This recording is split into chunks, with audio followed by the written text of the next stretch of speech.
Ils ont eu donc des Congolais par la corruption, ceci, cela.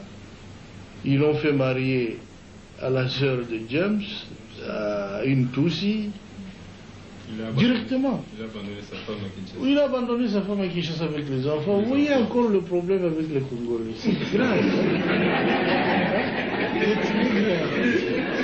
Il nous laisse beaucoup de problèmes. Il est là et maintenant il crie qu'il veut venir. Hein? Bon, le voilà devenu un chef de guerre de la rébellion. Et ils sont allés ramasser tous les autres rebus que vous connaissez.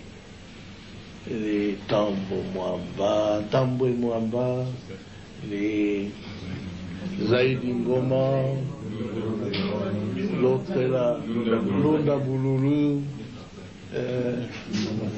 Wamba Diawamba. Et vraiment une kermesse de gens, en tout cas corrompus et inutiles. Pardon, le Bizi Makara, qui était mon ministre des Affaires étrangères, que je croyais congolais. Et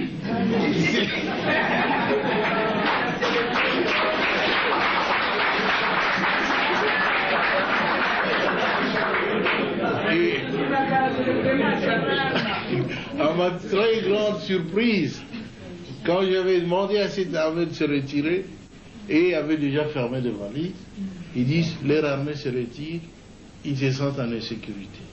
Je dis, mais non, votre armée reste. C'est l'armée rwandaise qui se retire. C'est pas la vôtre. Mais ils ont disparu.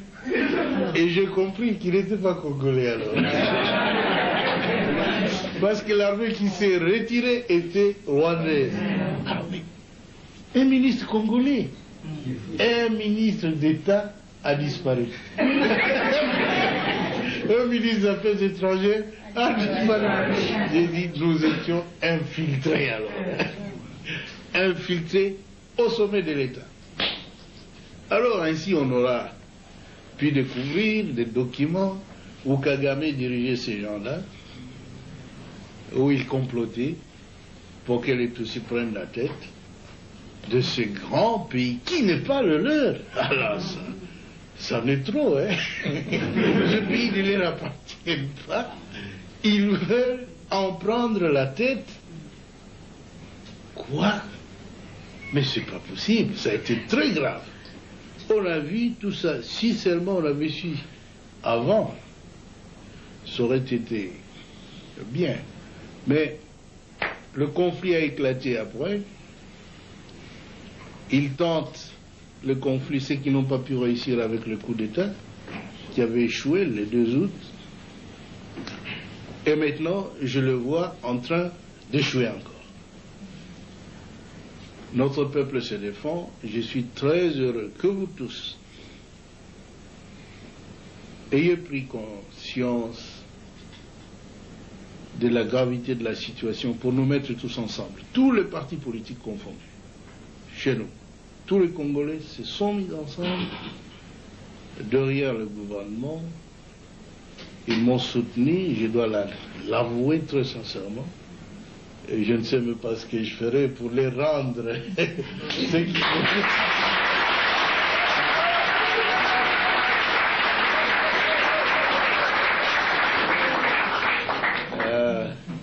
Mais ce que je dois vous assurer, c'est que je suis un soldat du peuple et je ferai mon devoir jusqu'à mon dernier jour. Je veux que mon pays soit totalement libre et en tout cas un pays moderne qui se développe, où sur le plan social, nos villages doivent être transformés. Parce que tout le monde a...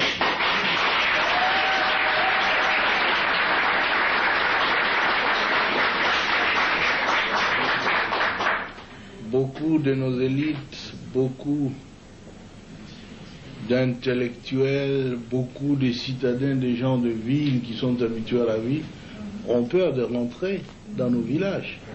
C'est parce qu'il n'y a pas de vie là-bas.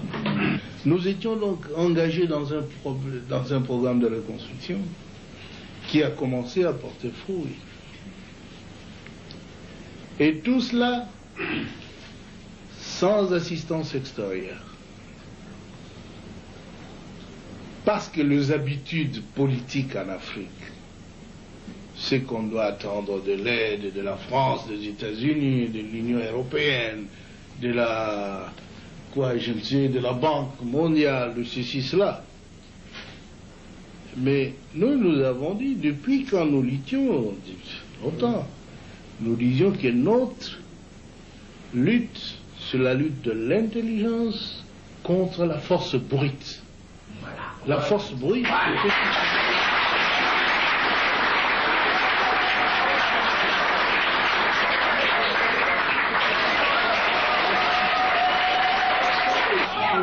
Nous disions alors dans un des congrès au Maquis où il a participé en 1976 que parce que nous avons tout dans notre pays, nous ne pouvons même pas les demander de l'assistance de l'Europe.